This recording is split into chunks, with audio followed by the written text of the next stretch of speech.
são as bolsas. Então, é nisso que a gente vai focar nessa semana. Lembrando, tá?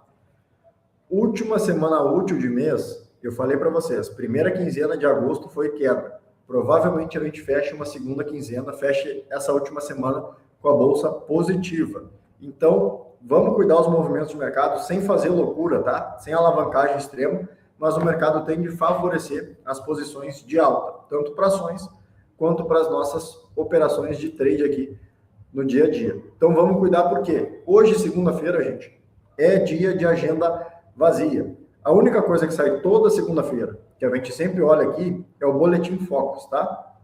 E dessa vez, depois de 2 meses praticamente, né, que eles iam revisando a inflação no Brasil para baixo, agora ficou estagnado. Da semana passada para cá, eles fizeram a manutenção da projeção da inflação no Brasil. A única coisa que teve alteração da semana passada para cá foi, de fato, o PIB, o crescimento do Produto Interno Bruto do Brasil, tá? O faturamento do nosso país. Projetaram para baixo. De resto, juro, dólar, inflação, manutenção. Segunda-feira, tá? Tem que ser um dia mais morno, não um dia tão direcional para a Bolsa, com 2% de alta, tá? A não ser que descubram que o Lula morreu, aí é outra história, né? Brincadeiras à parte. Mas se a gente for olhar a agenda econômica do dia de hoje, ó, 0, 0, 0. Nada de relevante. A única coisa vai ser o discurso do secretário americano em relação ao dia D, né? Que eles vão fazer as sanções contra o Irã. E aí é o fato relevante do dia, para ver se o petróleo vai disparar ou não. E aí você já sabe, né? Petróleo disparando, juro para cima, bolsa para baixo. Vamos ver como é que vai ser, mas não tem um horário certo. Eles falaram que provavelmente ficará entre 10 e meio-dia. Então tem que ser na parte da manhã, mas não tem um horário exato para esse discurso acontecer. Que, segundo o Trump, o decreto que os Estados Unidos vai impor de sanções contra o Irã vai acabar com o país. Eles não vão ter fornecimento de absolutamente nada. E o Irã é um país totalmente dependente, né, de exportação. Ele vive comprando dos demais porque ele não consegue produzir dentro de casa. Então, isso tem de impactar no mercado. Vamos ver como vai sair essa notícia, tá? De restante, meus queridos, se a gente for olhar para o petróleo em si, né, que é o causador aí, o vilão dos juros, não só no Brasil como nos Estados Unidos, ele está em queda nessa madrugada justamente aguardando essa decisão. Se ela for favorável, o petróleo inclusive pode até cair, tá?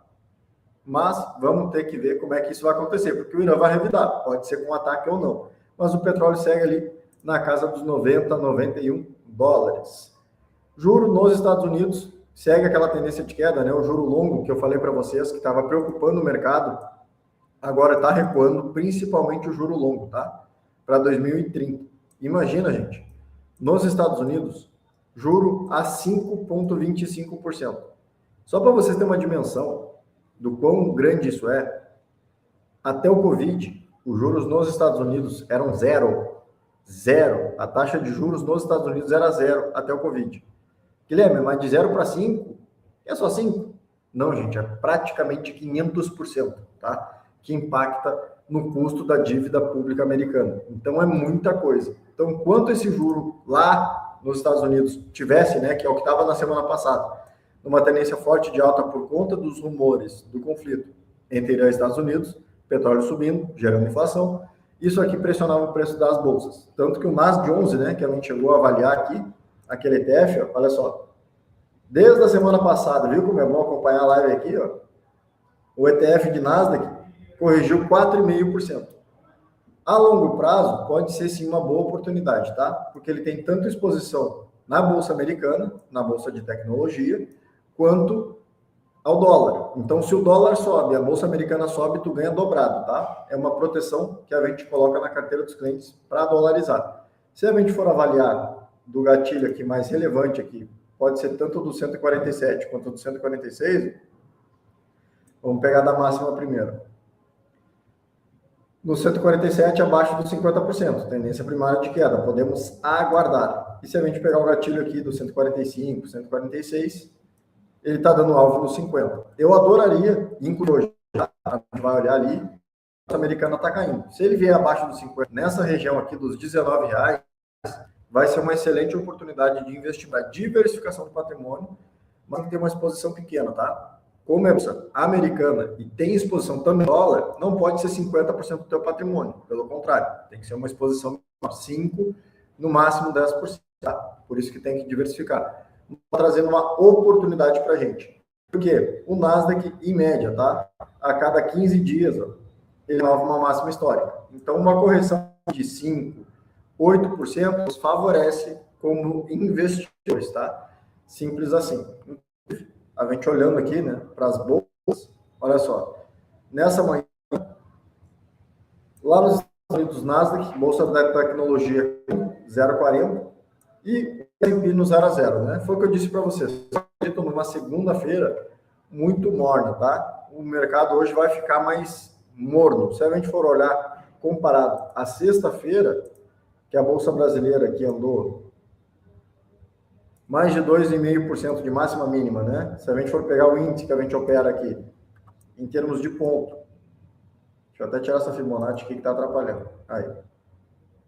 Ó, de máxima mínima, o mercado andou 4.000 pontos. Eu não acredito numa amplitude tão grande, tá? Eu acredito no mercado lateral, ele possa vir buscar esse 50% aqui de sexta-feira e ficar nesse range aqui entre os 174 e os 172, na metade dessa amplitude aqui de 2.000 pontos, tá? É que eu acredito no mercado, no movimento para o índice, para a Bolsa Brasileira no dia de hoje, mas o cenário se torna favorável, principalmente com o Flávio despontando nas pesquisas. É uma sacanagem, né? Tanto ele quanto o Lula não participaram dos debates. Eu acho que é uma estratégia, até não deixa de ser inteligente, porque sejamos honestos aqui, não estou defendendo nenhum dos dois, mas os dois no palco, na conversa para o Renan Santos, por exemplo, os caras iam apanhar de relho, iam apanhar de lavado. Então, por isso que eles estão se resguardando, mas como eles têm a maioria das intenções de voto, é até bom para os outros candidatos, como Renan Santos, Augusto Cury, enfim, que eles não participem do debate, que assim eles podem bater à vontade e fazer o nome deles também. Mas vamos aguardar, tá, gente? Porque o mercado, nessa segunda-feira, tem que ficar morno. Na sexta-feira, tem decisão importante nos Estados Unidos em relação à questão dos juros. Dia 16 de setembro, nova alteração no Fed, lá se vai fazer manutenção ou não. E na quarta-feira, falando de Nasdaq, importante. Na quarta-feira, tem um resultado da NVIDIA, a maior empresa fabricante de chips dos Estados Unidos. Então, isso vai estar bastante o Nasdaq, que a gente está de olho, né? Doidinho para investir, porque ele já corrigiu bastante ali.